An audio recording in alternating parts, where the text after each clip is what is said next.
સનાતન ધર્મની જય હો, જય હો, જય હો.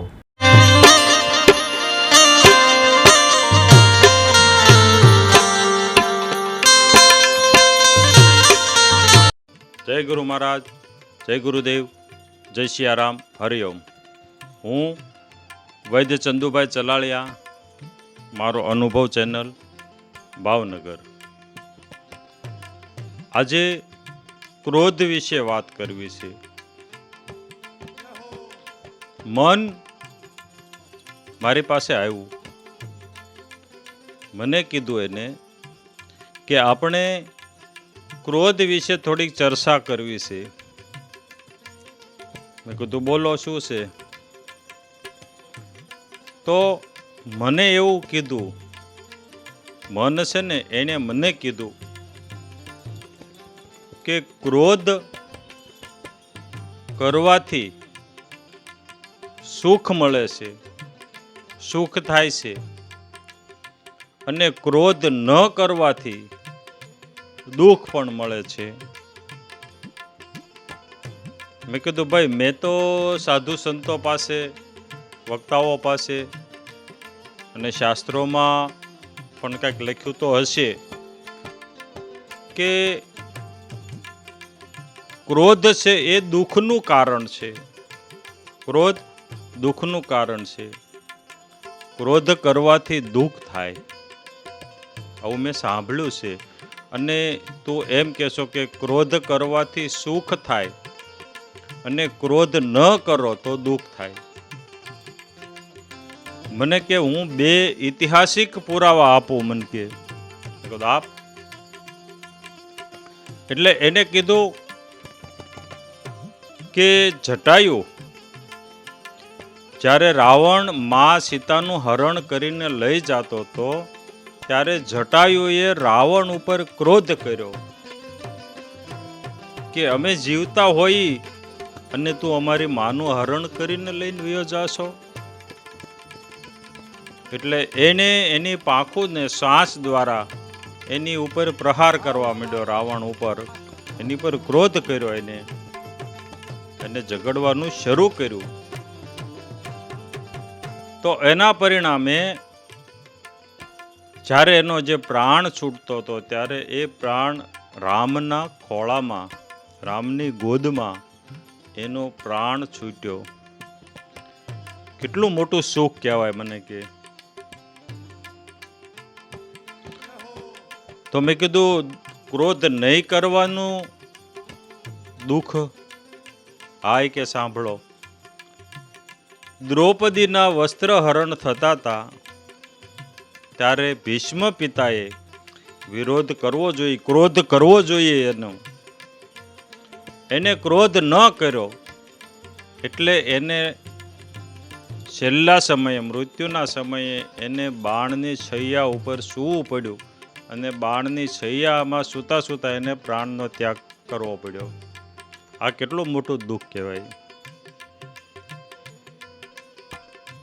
એટલે મેં કીધું, જો ભાઈ મેં જે ભીષ્મ પિતાની મેં જે વાત સંતો પાસેથી સાંભળી છે, તો એમાં એવું મેં સાંભળ્યું છે, સાચું ખોટું મારો રામ જાણે, પણ એને 7મા જન્મે આંકડાના પાન ઉપર એક ટીડ બેઠું હતું અને એ ટીડને સૂઈ, એટલે સોયો, જે આપણે બાવળના એના જે કાંટા આવે એવી સૂળ એને ભોંકી હતી, એટલે એવી ખૂતાડી હતી. તો એના 7મા જન્મે વ્યાજનું વ્યાજ થઈ, ચક્રવર્તી વ્યાજ થઈ અને આટલા બધાએ તીર ઉપર એને આટલા દિવસો સૂવું પડ્યું હતું. આ કર્મનું ફળ એનું આવું મેં સાંભળ્યું છે.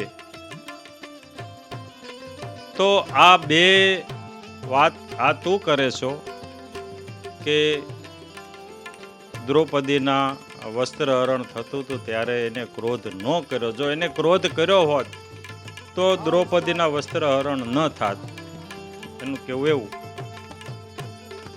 એટલે એના કારણે આ ભોગવવું પડ્યું. એટલે મેં કીધું ભાઈ જો તું મારી પછી થયો છો, તારી પહેલા તો હું છું, તું મારામાંથી ઉત્પન્ન થયો છો, મનને કીધું. એટલે તારી કરતા મેં વધારે દિવાળી જોઈ હોય કીધું. કહેવાનો મતલબ એવો, તારી કરતા મેં વધારે દિવાળી જોઈ છે. તો તે જટાયુની વાત કરી. મારી માન્યતા એવી છે કે મોટા ભાગે ક્રોધ કરવાથી દુઃખ જ હોય છે. મોટા ભાગે ક્રોધ કરવાથી દુઃખ જ હોય. તો તે વચ્ચેથી વાત કાપી નાખી. જે જટાયુને એની રાવણની સામે જે ક્રોધ કરવાથી જે એને દુઃખ થયું એ વાત તે કાઢી નાખી. એ વાત તે ઓલી નથી કરી, તને નજરમાં નથી આવી, પણ મને આવી છે, કારણ કે હું સાક્ષી હતો ત્યારે. તો એની જ્યારે પાંખ કાપી અને લોહી નીકળ્યું હોય ત્યારે એને જટાયુને દુઃખ તો થયું જ હોય ને. ભલે પછી રામના ખોળામાં એનો પ્રાણ છૂટ્યો, રામ મળ્યા, એ એની સાથે આપણે કાંઈ નથી, પણ ક્રોધનું મૂળ, દુઃખનું મૂળ ક્રોધ છે. એની પાંખ કાપી લોહી નીકળ્યું ત્યારે એને દુઃખ તો થયું જ હોય ને. બીજું, ભીષ્મ પિતા, જો ભીષ્મ પિતાએ એ વખતે ક્રોધ કર્યો હોત તો પણ એને દુઃખ તો થાત જ ને. કારણ કે દુર્યોધનની હારે દુશાસન હતો, કર્ણ હતો, શકુની હતો, આ બધા હતા. એ એકલો નહોતો. લડાઈ થઈ હોત, ઝઘડો થયો હોત, એનું કીધું માયના ન હોત તો ભીષ્મ પિતાને માર તો ખાવો પડે જ ને. કારણ કે ઓલા 4-5 હતા, એની પાછળ બીજા ઘણા હતા, તો એને પણ દુઃખ તો થાત ને, ગદા મારે કે જે કાંઈ મારે તો. એટલે ક્રોધ છે એ દુઃખનું કારણ છે એવું સાબિત થાય. આપણે આજ સંસારમાં આપણે જોઈએ છીએ કે દીકરી દીકરો અન્ય છોકરી છોકરાઓને નાતમાં પસંદ કરતા હોય અથવા કંઈક લેવાની જીદ કરતા હોય અને મા બાપ એની ઉપર ક્રોધ કરે અને ના પાડે, ક્રોધ કરે, ખીજાય.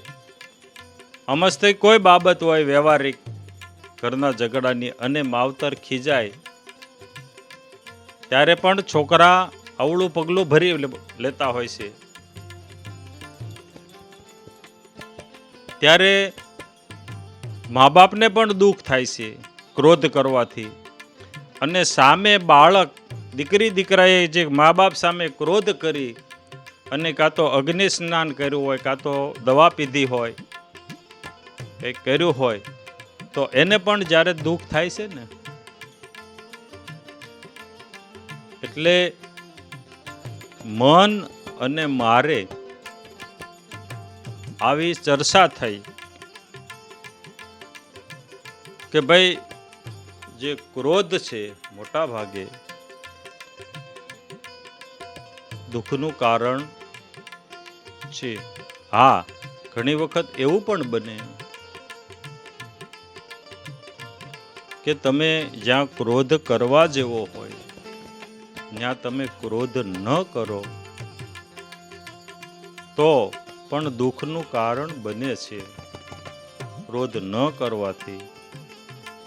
પણ એ ભાગ્યે ઓછું હોય છે, બહુ હોતું નથી. બાકી મોટા ભાગે સહન કરવામાં જ મજા છે,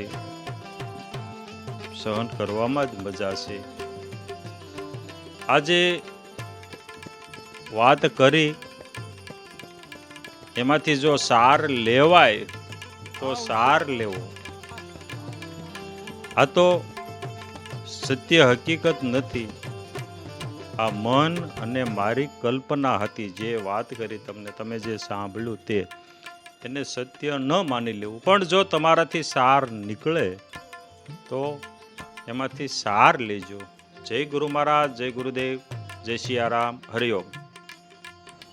આગળના વિડીયો જોવા માટે આ રીતે ચેનલ સબસ્ક્રાઈબ કરો.